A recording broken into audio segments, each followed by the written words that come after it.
السلام عليكم ورحمه الله وبركاته. عاملين ايه؟ فيديو جديد وحلقه جديده من برنامج المفضل ليتس انجلش الانجليزي بكل بساطه. محتوى القناه ده بيتكلم عن اللغه الانجليزيه بجميع مشتملاتها، قراءه، كتابه، تحدث، صوتيات، استماع. مش كده وبس، لا، نصائح للتعلم ونصائح للدراسه ونصائح لتنميه اهم المهارات باللغه الانجليزيه وشرح انجليزي من الافلام والمسلسلات المصريه والعربيه. عشان كده انا بنصحك والدنيا كلها تنصحك ومتابعيني بينصحوك وبقول لك انزل حالا اعمل سبسكرايب وادينا لايك حلو كده وكومنت مشجع. ومن غير كلام كتير يلا نخش الفيديو بتاعنا. حلقه النهارده هنتكلم عن سلانج اللغه الانجليزيه العاميه. جمعت لكم كده 6 مصطلحات عاميين مشهورين وبيتداولوا كتير وبيتقالوا على لسان ناس كتير ومعروفين ومشهورين، عشان تعرفوا انا ما بخلش عليكم في حاجه، بحبكم، عشان كده قدروني واعملوا سبسكرايب. لسه ما عملتش لحد دلوقتي، انزل اعمل سبسكرايب. ومن غير كلام كتير نخش في المصطلحات العاميه بتاعتنا الجامده جدا. اول مصطلح معانا هو تشيل اوت. تشيل اوت بمعنى هدئ اعصابك. كلنا عارفين كلمه ريلاكس. كلمه ريلاكس بمعنى اهدى، والكلمه ديت عامه يعني بتقال للكلاب، مؤاخذه يعني تتقال للكلاب، تقول له ريلاكس، اهدى، سيت داون، اهدى، الكلام ده. طب احنا بقى كعرب وبنتعلم، واحنا كبني ادمين بنتعلم لغه انجليزيه، اروح اقول التاني ريلاكس والكلام ده؟ لا، هي عيب شويه. فانا جبت لكم مصطلح بديل عنه وعامي ومشهور وحلو قوي جدا، اسمه تشيل اوت. اهدى، هدأ اعصابك. مفيش حاجه مش سهله الكلام ده. Chill out. Chill out. Chill out. Chill out. دوت كان اول مصطلح معانا. نخش على طول في تاني مصطلح وهو don't yell at me.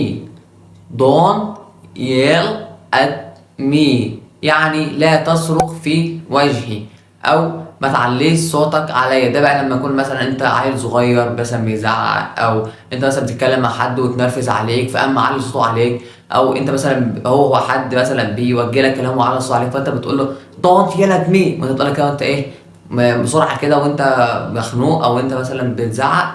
don't yell at me، ما تصرخش في وجهي او ما تعليش صوتك عليا. كل واحد وليه حدود. انت فاكر نفسك مين بس ما تمسكش فيه. مش عاوزين شكله وكلام من ده. انت بقى هتبان بقى قدامه اللي انت بقى ايه، شخص جامد. واوعى انت تخيل كده نفسك بتتشاكل مع حد وانت دخلت عليه وقلت له don't yell at me، هديك ببوكس على وشك على طول. Don't yell at me, Riley. Don't yell. Tell me again! Yell at me.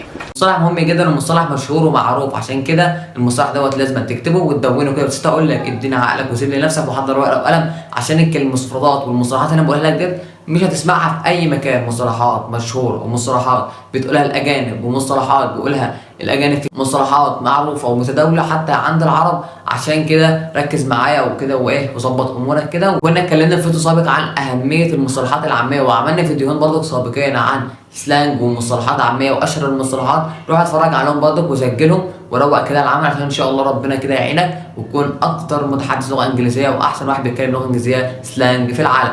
نكمل المصطلحات بتاعتنا. المصطلح الثالث معانا هو level with me. level with me المصطلح ده بقى ايه، بتوع المصريين هيحبوه قوي قوي. معنى خليك دغري، او خش على طول، حاطط الصراحه، حاطط الصراحه على طول. في مثلا عندنا خليك دغري حتى لو كان الشمال مغري. Level with me. Level with me. Level with me. برافو عليك، انت فاهم كل حاجه والله، عارف كل حاجه، برافو عليك. المصطلح دوت مثلا لو حد بقى انت بتتكلم مع اي حد وعاوز تخليه يفضفض لك اللي في قلبك، او انت حاسس اللي هو ايه عامل زي التعبان كده بيلف ويدور حواليك، لا، قول له خليك دغري، او حتى اللي في قلبك يعني ايه، اديني كده ايه كل اللي في قلبك. خليك ايه صريح معايا عشان تعبر عن كده باللغه الانجليزيه وتبان بقى شخص محترف واحسن بكتير.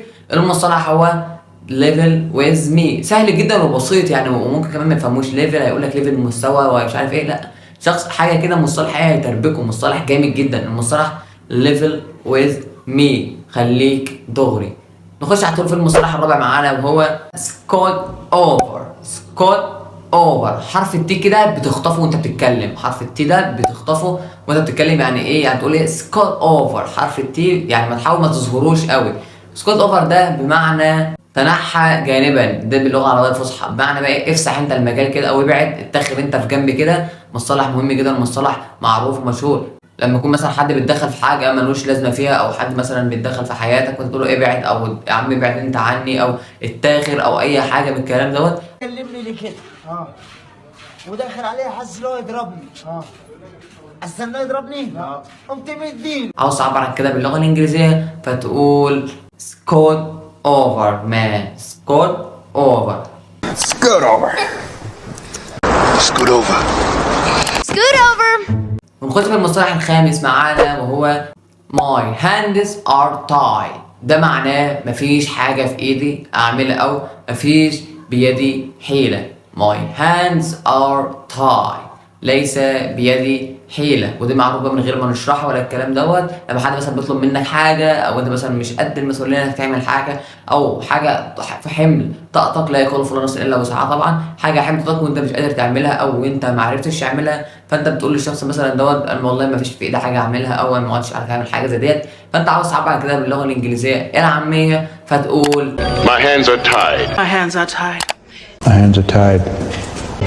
My hands are tied. my hands are tied ليس بيدي حيلة. المصطلح السادس والاخير معنا عشان ما نطولش على حضراتكم المصطلح هو، والمصطلح دوت مخصص للمجروحين او اللي هو مثلا حد اتخلى عنهم في حياته او طلع من حياتهم وانت عاوز تتمسك بحد فتقول له ما تتخلاش عني، ما تسيبنيش ارجوك ما تسيبنيش، فانت عارف طبعا كده في اللغه الانجليزيه بتقول له don't quit on me now. don't quit on me now. حرف التي بيتخطب برضه، فاكر مصطلح سكوت اوفر تنحى جانبا، ده برضه نفس الحوار، حرف التي بيتخطف على طول فتقول don't quit on me now. ما تتخلاش عني الان. بعد